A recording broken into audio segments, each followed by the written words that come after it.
नमो सिद्धेभ्य नमो अरहन्ताणं नमो सिद्धाणं नमो आयर्याणं नमो उवज्झायाणं नमो लोये सव्यसाहुनं परमीय सिरसाणेमिं गुणनयन विभूषणं महावीरं सम्मतनयन नित्यं पैडितं बुद्धं पैडितं। कौन सा ग्रंथ है अपना? गोमटसार कर्मकांड। हाँ, गोमटसार ग्रंथ है। कर्मकांड अधिकार, कर्मकांड भाग कह सकते हैं उसका। जीवकांड कर्मकांड दो भाग है। किस पे चर्चा चल रही है अपनी? गोमटसार कर्मकांड में क्या बताया है? अपना विषय क्या चल रहा है? कर्म कितने हैं? बिल्कुल। और कर्म के भेद। हम्म कर्म प्रकृति, कर्म का स्वभाव, कर्मों के भेद, किस तरह से वो हमें प्रभावित करते हैं, कितनी संख्या में बनते हैं, कितनी संख्या में खिरते हैं, कितनी संख्या में हमारे साथ रहते हैं, ये सब चर्चाएं अपनी हो गई हैं। ठीक है। आज लास्ट मुझे आप रिकॉल करवा सकते हैं? मतलब मेरे को पता है, मेरे को आपसे जानना है लास्ट चर्चा क्या हुई थी। इसलिए क्योंकि रिलेटेड कंटेंट है ना, वो अपन स्किप नहीं कर सकते। हाँ।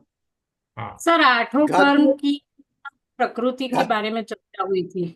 हाँ। घाती हाँ, अघाती कर्म के बारे में। प्रकृति की चर्चा तो अपनी डे वन से चल रही है। बराबर। प्रकृति मतलब आपने एक्सप्लेन किया था, ज्ञानावरण दर्शनावरण एक्चुअली क्या है, मतलब उस अपेक्षा से। हम्म और तो फिर हमको घाती अघाती के बारे में। हाँ, हमने भेद देखे थे, है ना, और अलग अलग हम्म। अपेक्षाओं से। अब मेरे को ये जानना है, हमें सामान्य रूप से कर्मों के भेद प्रभेद पता है? कितने होते हैं, कौन से हैं, हमें ये पता है या नहीं? पता एक है। दो आठ 148 असंख्य अनंत। ठीक है। अपन अनंत असंख्यात की बात नहीं करते हैं, 148 की अभी बात नहीं करते हैं, अभी 8 पे रुकते हैं। 8 कर्मों के नाम बराबर। याद हैं बराबर। ना? ज्ञानावरण, दर्शनावरण, वेदनीय, मोहनीय, आयु, नाम, गोत्र, अंतराय। ठीक है। ज्ञानावरण क्या करता है? ज्ञान गुण पे आवरण डालता है। ज्ञान पे आवरण डालता है, ज्ञान गुण पे। दर्शन क्या करता है? अपने दर्शन गुण पे आवरण। दर्शन शुद्ध गुण पे आवरण दर्शन। डालता है, हाँ। वेदनीय कर्म क्या करता है? साता असाता का वेदन अच्छा। कराता है। साता असाता का वेदन करवाता है ना। पदार्थ लाके नहीं देता है हमें साता या असाता रूप, बट उन्हीं पदार्थों के माध्यम से हमें साता या असाता का वेदन करवाता है। मोहनीय कर्म का कार्य क्या है? मोह। दर्शन मोहनी और चारित्र मोहनीय दो। उसके भेद जो है उससे अपने मोह से सब कर्म शुरू होते हैं, मोह से ही। हाँ, मोहनीय कर्म दो तरीके से प्रभावित करता है। दर्शन मोहनीय कर्म हमारी मान्यता को प्रभावित करता है ना, विपरीत मान्यता, सम्यक मान्यता। और चारित्र मोहनीय हमारे आचरण को प्रभावित करता है। और वास्तव में तो ये आचरण अपनी श्रद्धा के अनुसार ही होता है ना।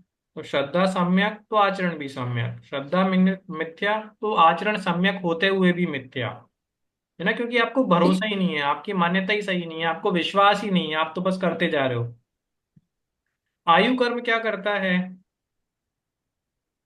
हमें आयु देता है, एज देता है ना, उम्र देता है उस भाव संबंधी। नाम शरीर कर्म क्या करता है? शरीर में रहने का टाइम नक्की करता है। हाँ हाँ, वही काल, एज, समय। नाम कर्म क्या करता है? जीव नाम कर्म जीव को शरीर शरीर प्रभावित का के। करने जो। का संयोग। हाँ, एक साथ आप तीनों बोले तो कुछ भी समझ में नहीं आया।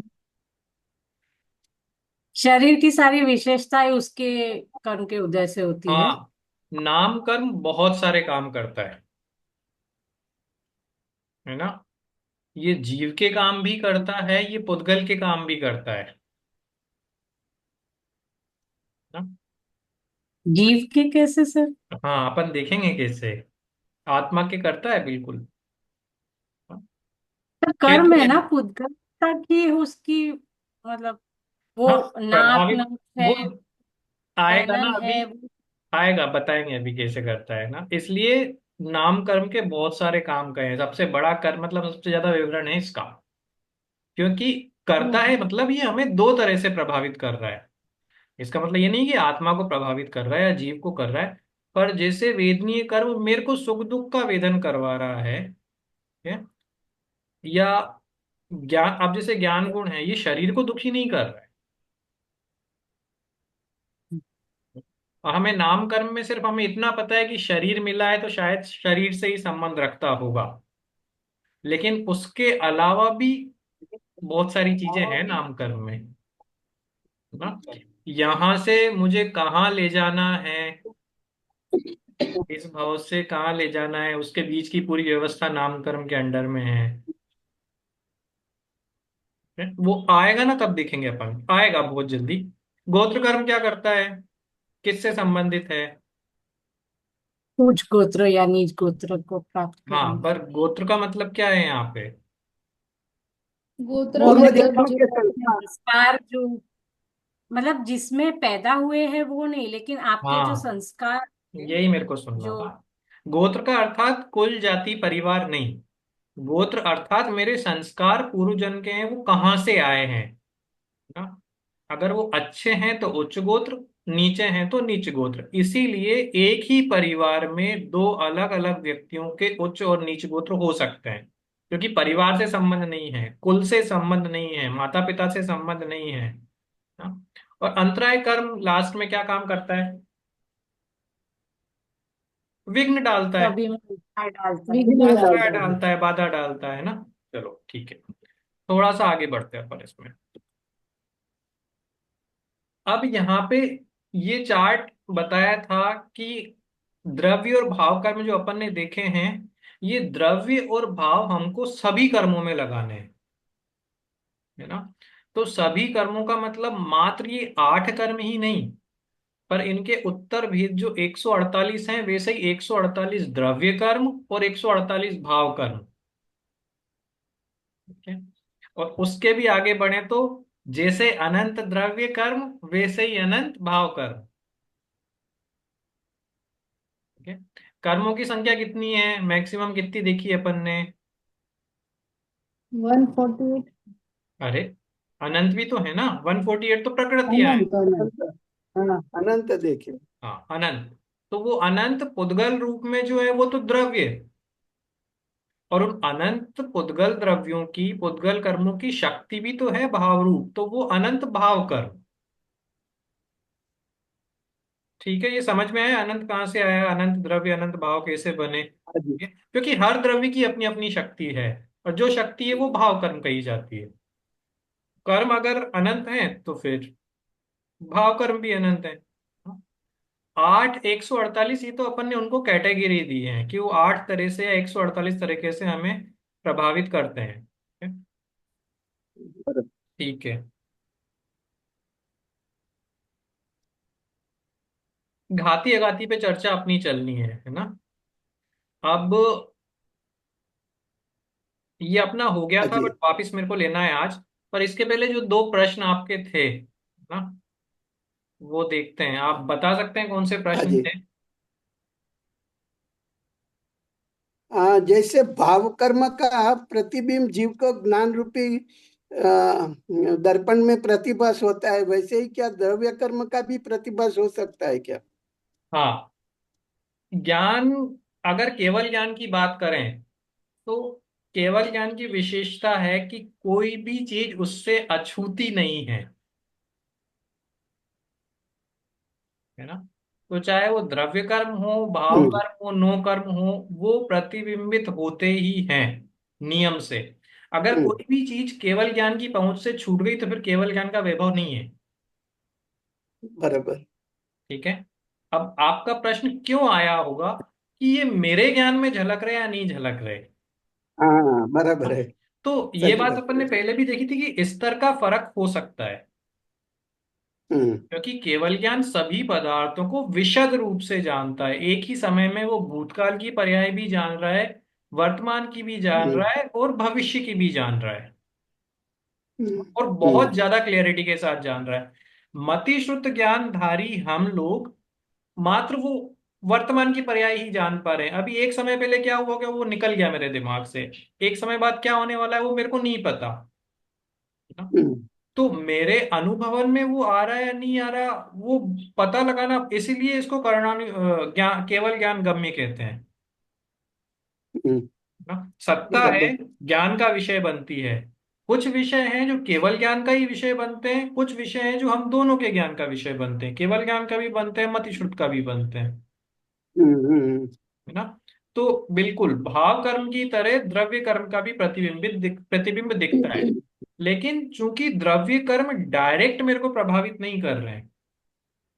अच्छा। ठीक है। हम्म, ज्ञानावरण, दर्शनावरण, ब- वेदनीय, मोहनीय, आयु, नाम, गोत्र, अंतरा, ये जब द्रव्य कर्म के रूप में हैं, तो ये द्रव्य कर्म एक जगह पे रखे हुए मिट्टी के ढेले के समान हैं। इनसे मेरे को कोई नहीं फर्क पड़ता, जैसे बराबर। जगत के दूसरे पदार्थ हैं वैसे ये 8 पदार्थ भी हैं। फर्क किनसे पड़ हाँ। रहा है कि जब ये उदय काल में अपनी शक्ति प्रदर्शन करते हैं ना, उदय काल में जब ये शक्ति दिखाने लगते हैं, तब मैं प्रभावित होने लगता हूँ हम्म, इनसे जुड़ के, बराबर। ना। तो दिखाई सब हाँ। देंगे, ज्ञान में प्रतिबिंबित सब होंगे, फर्क मुझे पड़ेगा मात्र भाव कर्मों से, उनकी शक्ति से। अच्छा, बराबर। दूसरा बराबर। प्रश्न आपका क्या था? अब वेदनीय कर्म का काम आए हुए पदार्थ में जीव को इष्ट अनिष्ट का वेदन करवाना है। तो क्या यह वेदनीय कर्म के कारण हमें ये अनिष्ट संयोगों में दुख का वेदन करना कंपलसरी है या नहीं है? हम क्या संयोग में तटस्थ रह सकते हैं क्या? ये बात भी अपनी हो गई थी कि अगर कर्म के अनुसार ही हमें चलने का नियम हो, तो हम कभी स्वतंत्र हो ही नहीं पाएंगे, कभी निष्कर्म हो ही नहीं पाएंगे, हाँ, है ना। बराबर। हमारे आठों हम्म, कर्मों का बंधन नियम से प्रति समय चल रहा है या नहीं चल रहा है? चल रहा है। चल रहा है। अब आठों समय तो फिर तो मैं हम्म, फ्री नहीं हो पाऊंगा ना। अगर मेरे असाता वेदनी बर कर्म का उदय आया, और नियम अगर ये रहा कि असाता का उदय आया तो आपको असाता का हम्म, वेदन करना ही है, तो फिर तो मेरे को करना ही पड़ेगा, मजबूरी हो गई मेरी, हाँ, है ना। तो असाता का बराबर। काम है आपको वेदन करवाना, तो वो तो करवाएगा, क्योंकि असाता वेदनीय अगर असाता का वेदन नहीं कराएगा, इसका मतलब कर्म में गड़बड़ है। ज्ञानावरण आके अगर हम्म, आपकी ज्ञान की शक्ति को प्रभावित नहीं कर रहा है, इसका मतलब वो ज्ञानावरण नहीं है फिर, है ना। तो बराबर। वेदनीय हाँ, कर्म का या अच्छा। स्पेसिफिकली असाता वेदनीय कर्म का कार्य है आपको असाता का वेदन कराना, साता वेदनीय का कार्य है आपको सुख का वेदन करवाना, है?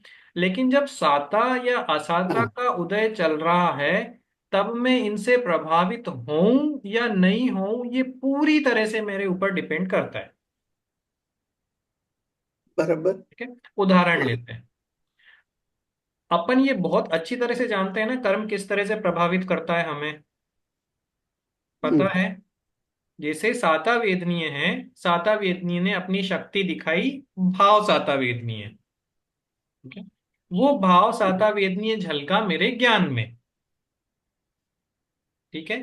तो अब मैं सुख का अनुभव कर रहा हूं, तो मैं किस चीज का टेस्ट ले रहा हूं, उस साता वेदनीय कर्म का या मैं अपने ज्ञान के ही प्रतिबिंब का?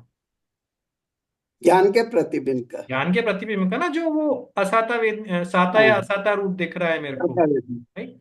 बराबर। अब ये साता वेदनी तो साइड में दूसरी तरफ निरंतर भाव कर्म रूप उत्पन्न हो रहा है या नहीं हो रहा है? हो रहा है। ज्ञान गुण में झलक रहा है या बराबर। नहीं झलक रहा है पर्याय में? झलक रहा है। बट वहां तक मेरे को बिल्कुल भी फर्क नहीं पड़ा, यहां तक आपके प्रश्न का उत्तर था। ठीक है? मेरे हम्म। को फर्क कब पड़ेगा कि जब वो ज्ञान गुण की पर्याय में झलक रहा है, तो मैं उसमें जुड़ के साता का वेदन करूं या नहीं करूं। हाँ। ठीक है। हम्म हम्म जितने भी उपसर्ग जयी मुनिराज हैं, उपसर्ग के प्रसंग आपने सुने होंगे, मैं बार बार वही बोलता हूँ, लोहे के कड़े पहनाने वाला जो है, मुनिराजों को लोहे के कड़े पहनाए, हम्म, ठीक है। हम्म, तो उनको हम्म, उस समय किस कर्म का उदय था? साता वेदनी, असाता वेदनी, या कर्म का उदय नहीं था? असत वेदनीय का। असाता वेदनी का उदय था। ओके। हाँ। अब वो उसमें जुड़े नहीं। हम्म, अगर मैं होता तो मैं चिल्लाने लग जाता, भग जाता, उससे छूटने का प्रयास करता, लड़ाई झगड़े करता, सब करता, मतलब मैं जुड़ रहा हूं।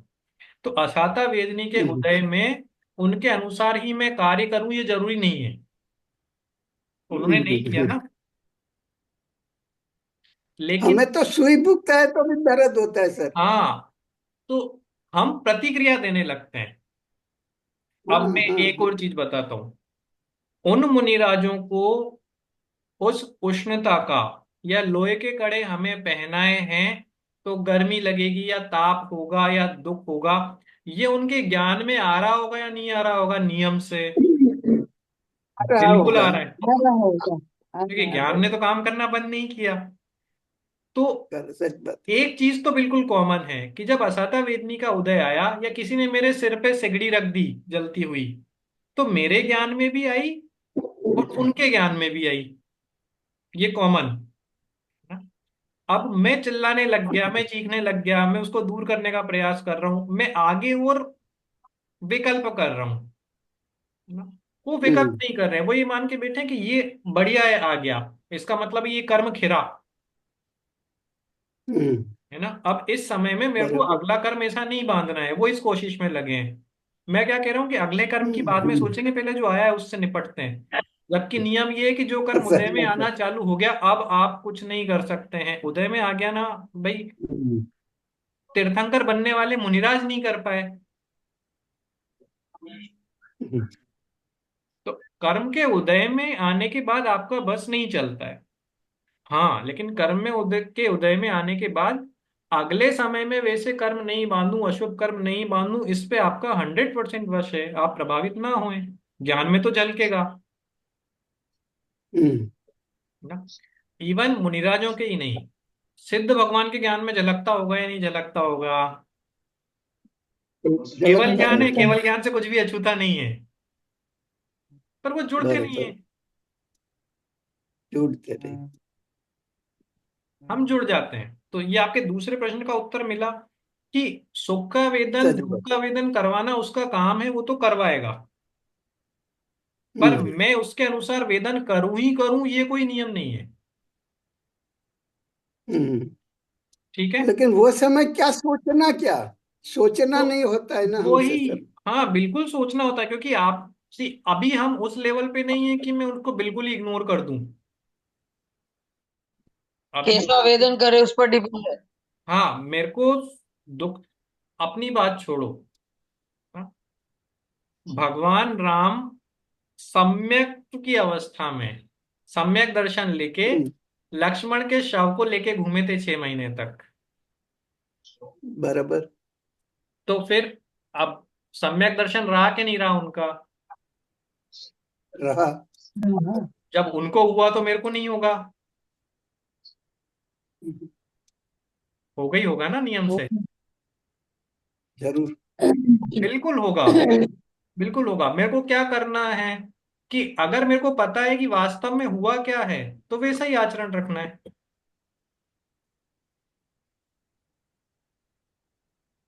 आज तो मेरे को पता है ना कि ये जो हो रहा है, ये मेरे पहले के कर्म का उदय है। सच बात। जितना जल्दी मैं इसको भोगूंगा, उतना फल कम देगा। अगर स्थिति बढ़ाई तो फल भी ज्यादा मिलेगा। तो मेरे को देखना ही नहीं है ना उस तरफ। आपका उदाहरण ले रहा हूं। हम्म, हम्म। लास्ट संडे को क्लास के बाद हमने लगभग 20-30 मिनट बात की होगी। सच बात है सर। आपकी कंडीशन नहीं थी, आप सांस नहीं ले पा रहे हैं। हाँ जी। आधे घंटे तक आपको फील हुआ। हम्म। सच बात। वो सही, वो टाइम निकल गया। हाँ, हाँ, बराबर। वो टाइम निकल गया, तो मेरे को बस वो टाइम निकालना है। हम्म, मेरे को उस समय पे अपने परिणाम ऐसे रखने हैं कि आने वाले समय में मैं कर्म नहीं बांधूं। क्योंकि जो पहले बांधे हम्म, थे वो तो उदय में आएंगे, उस पे तो अब मेरा वश नहीं चलेगा। वो तो नियम है, वो सबके लिए बराबर है, हम्म। वो मेरे लिए ही नहीं, वो सबके लिए है। बर- है ना। अगले समय में मोक्ष होने वाले सच बात। जीवों का के लिए भी वही नियम है। उपसर्ग आए हैं तीर्थंकरों पे मुनि अवस्था में, हम्म। तो आए हैं तो आए हैं, कुछ नहीं कर सकते। आ गए आपके दोनों प्रश्नों के उत्तर। सच बात है। हाँ, कर्मों के और ये अनुसार। समझ आता है तो बहुत अच्छा रहता है सर, हाँ? हाँ कि तो पता चलता है कि भाई आया है तो चलो आने दो, अभी 2-4 सेकंड 2-4 मिनट में निकल जाएगा, फिर से बस बराबर हो जाएगा। अपने को वो साता ही बहुत रखना फर्क है। होता है सर। हाँ, वो उतना ही सच साता। बात है। अब हम तो स्पेशल है क्योंकि हमें ये पता है। आपको तो पता है ना अब क्या क्या करना है।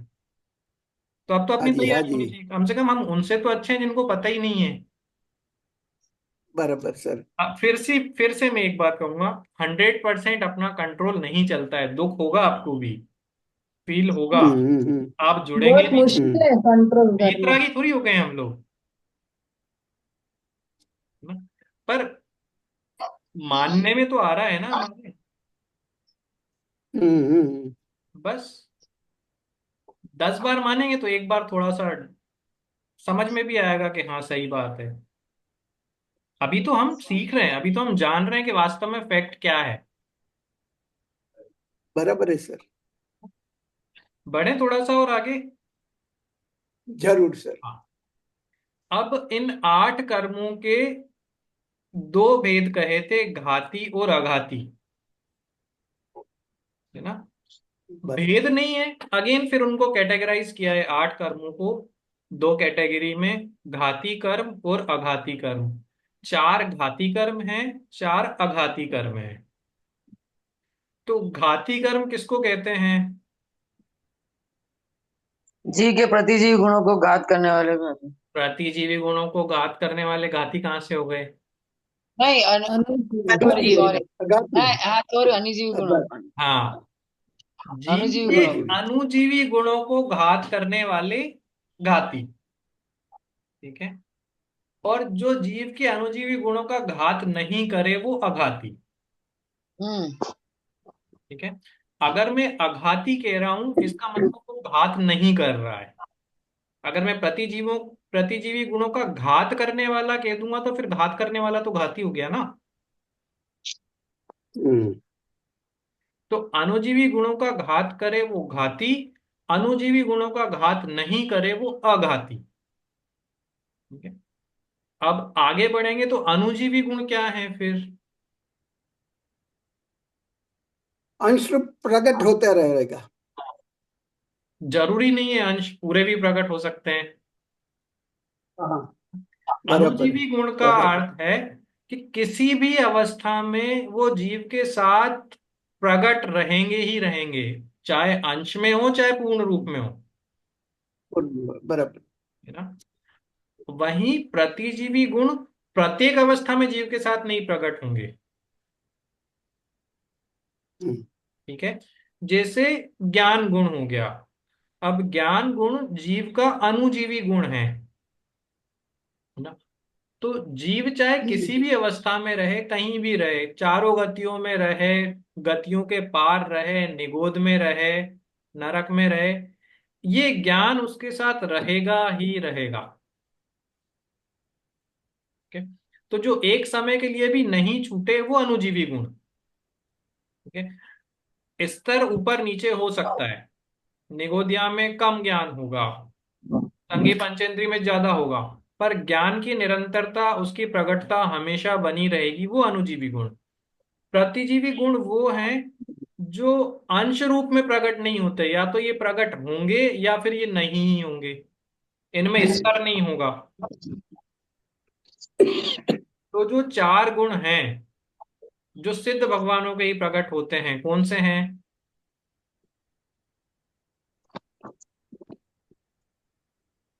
प्रतिजीवी गुण के हाँ, वो 4। सूक्ष्म तो अगुरु लघु तो अव्यापात। अगुरु लघुत्व, अगुरु लघुत्व, अव्याबाधत्व और सूक्ष्मत्व। सूक्ष्मत्व। सूक्ष्मत्व और चौथा आपने नहीं बताया था वो कहीं। अवगाहनत्व। हाँ, अवगाहन। ये जब अपन देखेंगे इनको, अपन ने चर्चा नहीं की तो कोई बड़ी बात नहीं है नहीं पता होना, है ना? इन 4 गुणों की हाँ। विशेषता भी है, बताता हूं मैं आपको। तो ये हाँ जी, हाँ चार जी। गुण ज्ञान की तरह कुछ रहेंगे कुछ नहीं रहेंगे वैसा वाला सीन नहीं होता है यहाँ पे। हाँ? या तो ये गुण पूरी तरह से प्रकट होंगे या फिर प्रकट नहीं होंगे, या तो 0 या फिर 100%। ना, ज्ञान का स्तर ऊपर नीचे हो सकता है, मेरे को 10% है, कल 20 हो गया, निगोदिया को कम है, असेनी संगी पंचेत असेनी को थोड़ा कम है, सैनी को ज्यादा है, ये चलता रहेगा। पर हमेशा बना रहेगा ज्ञान दर्शन सुख वीर्य। प्रतिजीवी गुण में ऐसा नहीं है, प्रतिजीवी गुण में या तो ये होंगे या नहीं ही होंगे। ठीक है, ये इतना सा समझ में आ गया। ठीक है। जी। अब अनुजीवी गुण की तो अपन अभी चर्चा करेंगे। प्रतिजीवी गुण का होना और नहीं होना किस पे डिपेंड करता है?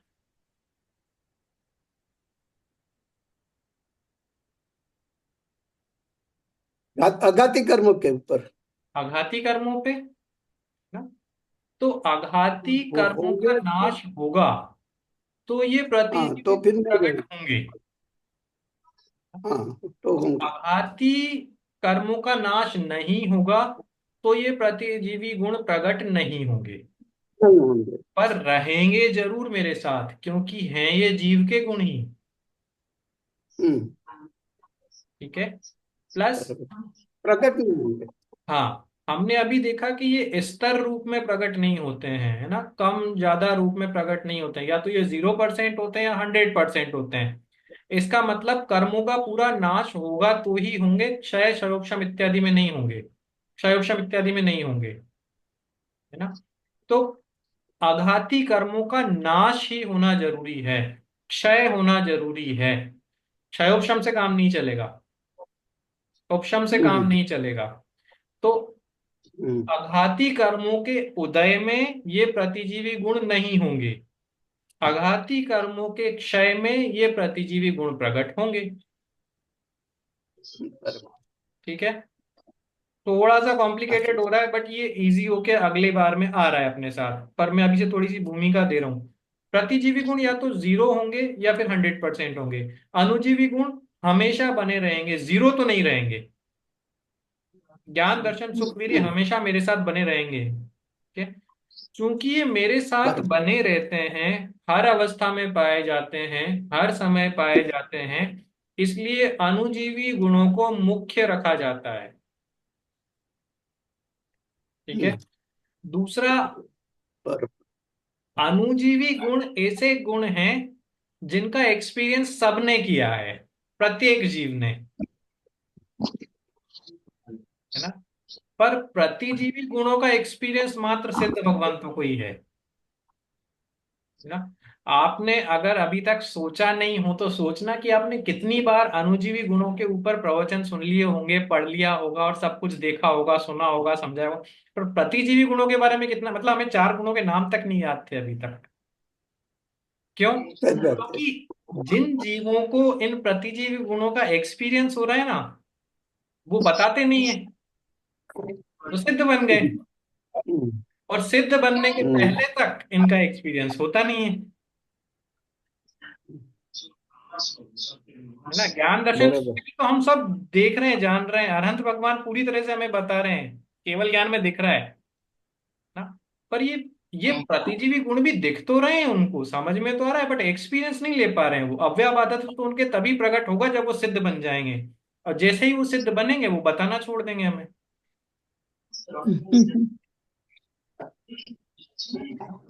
इसलिए बहुत ज्यादा कथन नहीं मिलता इनका। पर सर एक प्रश्न है कि ये थोड़ा मतलब कॉम्प्लेक्स प्रश्न है।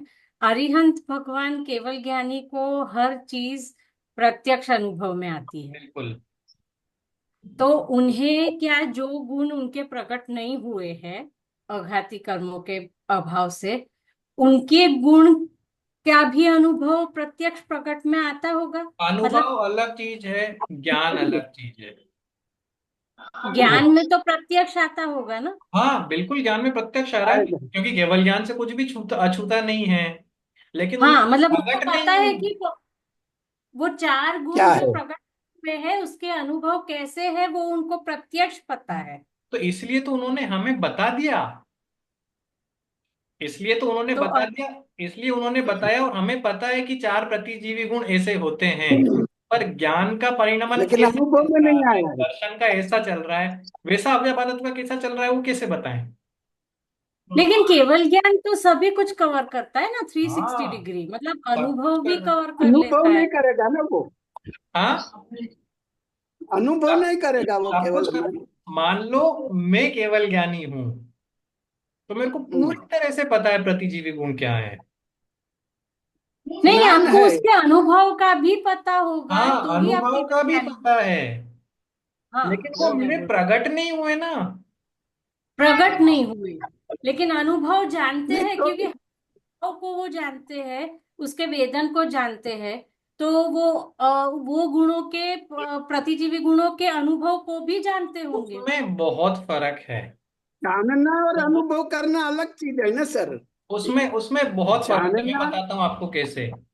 कि जितनी क्लैरिटी के साथ अपन ज्ञान दर्शन सुखविरी को समझा सकते हैं ना, उतनी क्लैरिटी के साथ मैं इन चार जो गुणों को नहीं अब अव्यापादत्व में मैं इतना ही बता सकता हूँ कि एक दूसरे को बाधा उत्पन्न नहीं करते हैं, है ना। अच्छा, एक गुण है अगुरु लघुत्व सिद्धों का, इसके बारे में क्या जानते हैं आप?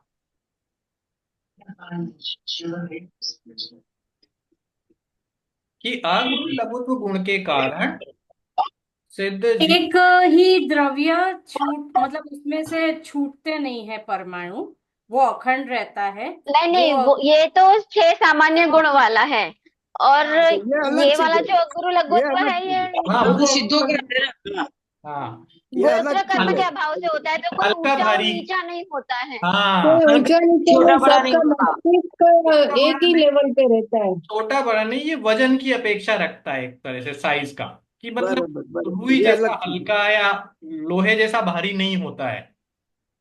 तो ये हम अलग बात है। जानते हैं। तो जैसा अपन जानते हैं केवल ज्ञानी उससे थोड़ी विशदता के साथ जानते हैं, क्लैरिटी के साथ जानते हैं, बट उन केवल ज्ञानी के वो अगुरु लघु तो गुण प्रकट नहीं हुआ है अभी, है ना। है, लेकिन उनके प्रकट होना बाकी है। हाँ, उनके होना प्रकट होना बाकी बाकी है, है, होना बाकी इज अ डिफरेंट थिंग। पर लेकिन जैसे ही जानते सब। प्रकट होगा ना प्रत्यक्ष, जैसे ही उनके प्रकट होगा वो बता नहीं पाएंगे। हाँ, बराबर। तो इसीलिए प्रतिजीवी गुण होंगे तो पूरी तरह से ही होंगे, या फिर नहीं ही होंगे। ठीक है। हम्म, दूसरा, घात करते हैं इसका क्या अर्थ है? चाहे वो अनुजीवी गुण हो या प्रतिजीवी गुण हो। पूरा आप तो प्रकट नहीं होने देते। प्रकट प्रकट नहीं होने प्रकट दे उसके नहीं। हाँ, प्रकट नहीं होने देते हैं, घात करते हैं इसका मतलब खत्म नहीं कर देते हैं, है ना। कितने आप प्रकट नहीं होते हैं। हाँ, इसको आप ऐसे समझो याद करने के लिए कि केवल ज्ञान का घातक गुण कौन सा है, घातक कर्म कौन सा है? केवल ज्ञानावरण। दर्शावर। केवल ज्ञानावरण ना। हाँ, तो केवल ज्ञानावरण केवल ज्ञान का घात नहीं करता, क्योंकि केवल ज्ञान उत्पन्न हो गया तो अब वो जाएगा थोड़ी वापस। एक बार उत्पन्न हुआ केवल ज्ञान मतलब खत्म काम अपना। तो केवल ज्ञानावरण क्या कर रहा है कि उस केवल ज्ञान को उत्पन्न नहीं होने दे रहा, उसको खत्म नहीं कर रहा है। केवल ज्ञान को आप खत्म नहीं कर, ज्ञान के किसी भी रूप को, किसी भी पर्याय को खत्म नहीं कर सकते वास्तव में। तो केवल ज्ञान का उदाहरण इसलिए दे रहा हूँ कि हमें जल्दी समझ में आता है। तो मति ज्ञानावरण मेरे मति ज्ञान को खत्म नहीं कर दे रहा है, क्योंकि एक भी समय ऐसा नहीं रहा जब मैं बिना मति ज्ञान बिना शुद्ध ज्ञान के रहा हूं। तो घात करने का अर्थात उसको प्रकट रूप में उस स्तर पे प्रकट नहीं होने दे रहा है ना। ऊपर नीचे चल रहा है, तारतम्य रूप अवस्था चल रही है। ठीक है, कभी ज्ञान का, कोई देशघाती और सर्वघाती का हाँ, डिवीजन होने की पड़ेगा ना। वजह से होता है ना। वो अलग से अपन देखेंगे, देशघाती कर सर्वघाती घाती कर्मों में है। देशघाती सर्वघाती प्रकृति की वजह से ये ऊपर नीचे चलता है। पर ये इतना समझ में आया, तीन चीजें समझने हाँ की जी। थी। अणुजीवी गुण जो हमेशा रहेंगे, प्रतिजीवी गुण जो हमेशा नहीं रहेंगे, है ना, मात्र सिद्ध अवस्था में ही प्रकट होंगे, क्योंकि वो ही एक पूर्ण अवस्था है। सिद्ध भगवान के पहले की अवस्था भी पूर्ण नहीं है। ठीक ठीक है। अनंत सुखी होने में और पूर्ण सुखी होने में बहुत फर्क है। घाती अर्थात जो गुणों को प्रकट नहीं होने दे वो घाती। घाती अर्थात घात नहीं कर रहा है, खत्म नहीं कर रहा है, हटा नहीं रहा है, डिलीट नहीं कर रहा है। ठीक है, ये क्लियर है? थोड़ा सा आगे बढ़ो।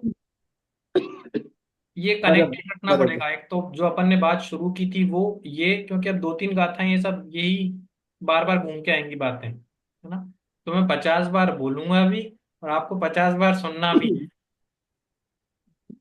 ठीक है। अब ये घाती कर्म अनुजीवी गुणों का घात करते हैं ना, हम्म तो ये अनुजीवी गुण कौन से हैं?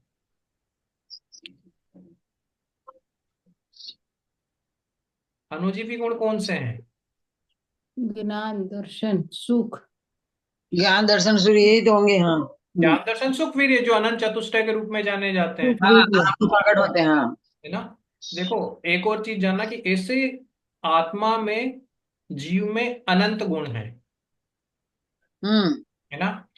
बहुत सारे गुण ऐसे हैं जो कर्मों से निरापेक्ष है, मतलब जिनको कर्मों की अपेक्षा ही नहीं है। अपेक्षा ही नहीं, हाँ, अपेक्षा नहीं। हाँ?